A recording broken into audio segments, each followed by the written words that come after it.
Hi, I'm Health Coach Jan, certified health coach and a health and wellness specialist. And today we're going to talk about dietary fat. What do you understand about dietary fat? Have you been told that dietary fat was bad for you? Have you been told to eat a low-fat diet? Many of us are on that train where we were taught fat was bad, we were taught to eat low fat, and when we do eat anything with fat, we feel super guilty. How many of you were taught to believe that a greasy cheeseburger was horrible for you? I still see it. I see it rolling through the social medias when I'm in there. I'm just checking things out and I'm seeing people feeling guilty for eating a greasy cheeseburger. So I'm here to tell you that you can go ahead and you can eat those greasy cheeseburgers. And now let's talk about why I can tell you that. I can tell you that because, as you may not know, let me just tell you what you may not know. And if you know this, fantastic. Hang in there. I've got more to say. So for millions of years, we, the people, have been eating animal fats, saturated animal fats. And only for 50 years have we been eating the canola oil. The canola oil, very brand new to all of us. And it's only as new as 50 years now.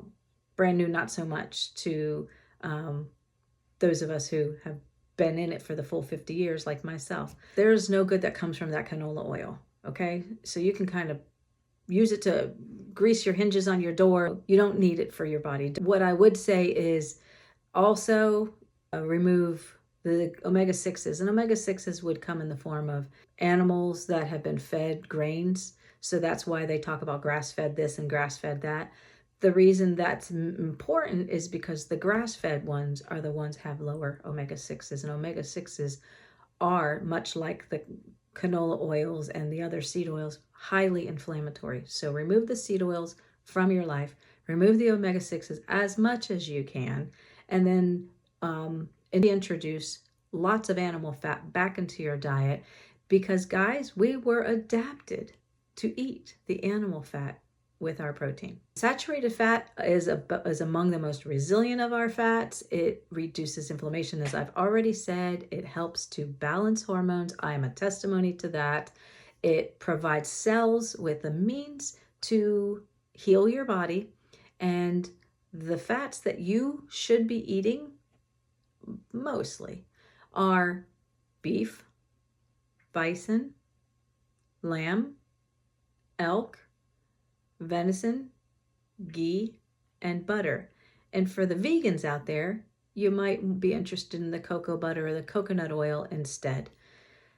And you're going to want to eat the animal fats if you have issues with immune system functions, like maybe you're getting allergies or you're just dealing with the inability to get rid of a cold. So the immune system does a lot of things. You're going to want to make sure it's as strong as you can possibly make it, and that's where the dietary fat can help. If you have a low-fat diet, that will weaken your immune system, and you're not going to get the benefits of healing faster. Also from the fat, you're going to get the vitamins A and D when you start to eat the fat, and it's also provided in the fat that you eat. Also, mamas, pregnant mamas, if you're eating animal fat, you're doing a great deed for your baby. Your baby's going to have a great support system for growth and strength, good health. That's the best thing one of the best things that you can do for your baby. So eat that fat, mama, and don't feed both of you. Feed both of you so that everybody stays healthy, gets healthy, and doesn't have to worry about those illnesses that are going around. Or you're going to be able to fight those illnesses a lot better if you're stronger. Fat's for everybody, okay? So go ahead and enjoy that fat. Also, you got to know this, that when you're eating a carnivore diet, which is just meat and water, salt for a lot of us. Some people don't eat salt, but a lot of us do. So meat, salt, and water for the carnivores out there.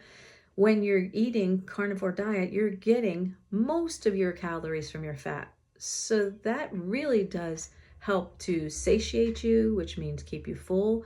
And then what happens is you stay fuller longer, and so you're not eating as often through the day as if you're eating a standard American diet. Kind of save on your grocery bill. So when you include fatty meat, seafood, eggs, and all the foods full of animal fat and protein, your risk of developing diseases is much lower. and it will reduce. And if you're already have a condition where you dealing with some type of a disease or something that is, challenging your health, it can improve it. And in some cases, according to Dr. Baker and Dr. Berry and Dr. Chafee, those guys, they teach that you can sometimes reverse it.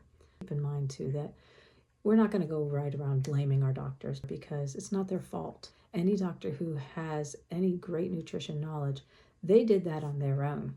And those guys should be commended. If food makes us sick, food then can make us healthier. And it may not be their fault, but it definitely is now their problem. It's important that we do help them understand that we look to them to help us. We got all the things that we talked about where it helps your immune system, it helps lower inflammation, it's good for mamas and babies. Guys, it's good for cortisol, lowering cortisol or leveling off cortisol so that it's happy. You want to have a happy cortisol. It's good for that. And eating fat is also really good for lowering blood sugar. And you don't have to take my word for it. There are tests that will tell you that you're doing something right. When you take the test, you see where you're at, you eat the fat along with the carnivore diet, and you look at it a little bit later. Let's go with 3 months later after doing it, and then you can see how it helps you. You can also do something like you can wear a continuous glucose monitor. I've got one on, you can't see it, but you can also put one on and then take a look at how your body responds when you are eating any animal fat. Do your own research. I hope all of this helps you, and take care.